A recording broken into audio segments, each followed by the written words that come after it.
Formation of complex sentence.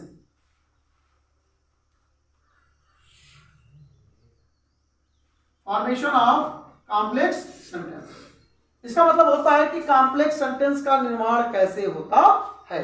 ठीक है, complex sentence का निर्माण कैसे होता है इसके बारे में हम अध्ययन करेंगे।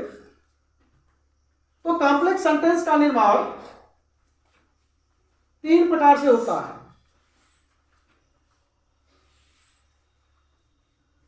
इसका निर्माण 3 प्रकार से होता है।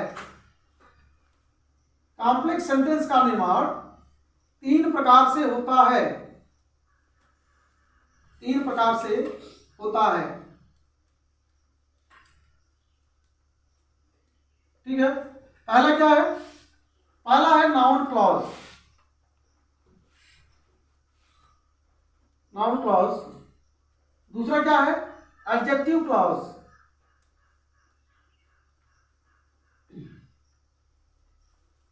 तीसरा क्या है?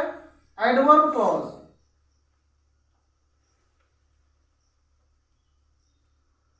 अब नाउन क्लॉज, एडजेक्टिव क्लॉज और एडवर्ब क्लॉज 3 प्रकार के क्लॉज होते हैं और इन्हीं तीनों क्लॉज के आधार पर कॉम्प्लेक्स सेंटेंस का फॉर्मेशन होता है।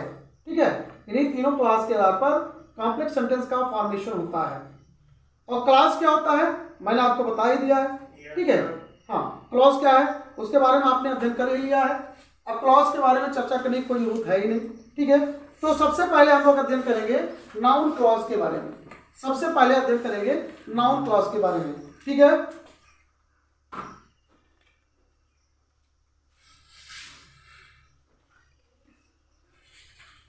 ज्यादा भटकने से अच्छा है कि केवल आप इतना ही समझ लें कि नाउन क्लॉज का निर्माण कैसे होता है। नाउन क्लॉज का निर्माण हम दैट नामक शब्द, जिसको हम कंजंक्शन भी बोलते हैं, ये कंजंक्शन है आपका, दैट नामक कंजंक्शन का प्रयोग करके किया जाता है।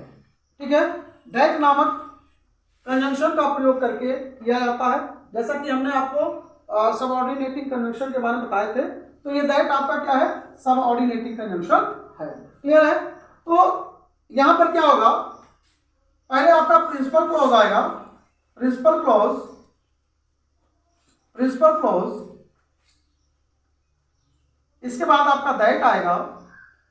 दैट के बाद आपका सब ऑर्डिनेटिंग कंजंक्शन आएगा, सॉरी सब ऑर्डिनेटिंग क्लॉज आएगा।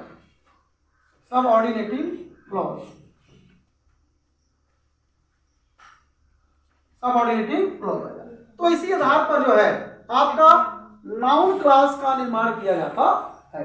ठीक है, एग्जाम्पल देख लें, नाउन क्लॉज का एग्जाम्पल देख लें। जैसे you are thief, you are thief, it is known to all, it is known to all। अच्छा, कोई भी चाहे नाउन क्लॉज हो, चाहे एडजेक्टिव क्लॉज हो, चाहे एडवर्ब क्लॉज हो, इसका फॉर्मेशन करने से पहले अगर आप हिंदी अर्थ निकाल लेते हैं तो आप जो है कंबाइन करने में सक्षम हो जाते हैं, तुरंत आप कंबाइन कर लेते हैं। जैसे यहां पर दिया है यू आर थीफ, तुम चोर हो, it is known to all, यह सबके द्वारा जाना जाता है या सब जानते हैं कि तुम चोर हो। अब यहां पर मिला लो, सब जानते हैं कि तुम चोर हो। आपका हिंदी में कंबाइन हो गया। बस आपको क्या करना है, उसी फॉर्मेशन के तहत आपको इंग्लिश के वर्ड रख देने हैं और आपका कंबाइंड नाउन क्लॉज का कंबाइंड आपका क्लियर हो जाएगा। जैसे कंबाइंड यहां लिखेंगे आप, combined it is known to all that you are a thief, you are a thief। ठीक है, या इसको हम दूसरे तरीके से भी लिख सकते हैं, it is known to all इधर करके, sorry you are a thief इधर करके it is known to all उधर भी कर सकते हैं। और देखिए it is known to all, ये जो है ना आपका, ये आपका प्रिंसिपल क्लॉज है। ठीक है, ये क्या है आपका प्रिंसिपल क्लॉज है। और you are a thief, you are a thief, ये आपका सबऑर्डिनेट क्लॉज है। ध्यान दे लो, ये आपका प्रिंसिपल क्लॉज है और यू आर अ थीफ क्या है, सबऑर्डिनेट क्लॉज है, और बीच में दैट जो है सबऑर्डिनेटिंग कंजंक्शन है। ठीक है, इसको हम इस प्रकार से भी लिख सकते हैं, that you are a thief, फिर यहां पर कामा लगा देंगे, that you are a thief, it is known to all, it is known to all. ठीक है, कहने का मतलब यह है। तो चलिए नाउन क्लास का जो है दूसरा एग्जांपल लेते हैं, नाउन क्लास का दूसरा एग्जांपल लेते हैं। ठीक है, जैसे Ram is a dull boy, Ram is a dull boy, Ram एक डल लड़का है, मूर्ख लड़का है। ठीक है, every teacher knows it, every teacher knows it, सभी टीचर यह बात जानते हैं।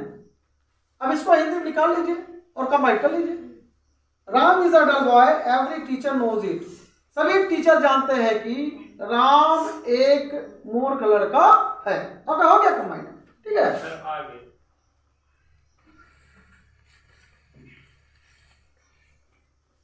तो कंबाइन कर दीजिए, every teacher knows that Ram is a dull boy, Ram is a dull boy। या हम इसको इस प्रकार से भी कर सकते हैं, या इसको हम इस प्रकार से भी कर सकते हैं कि that Ram is a dull boy. अगर हम दैट को पहले लगा देते हैं तब आपको बीच में कामा लगाना पड़ेगा। तो that Ram is a dull boy, every teacher knows, every teacher knows, it भी लगा सकते हैं, नोज। ठीक है, समझ में आ गया ना? अब आप लोग कर सकते हैं। Yes sir. ठीक है।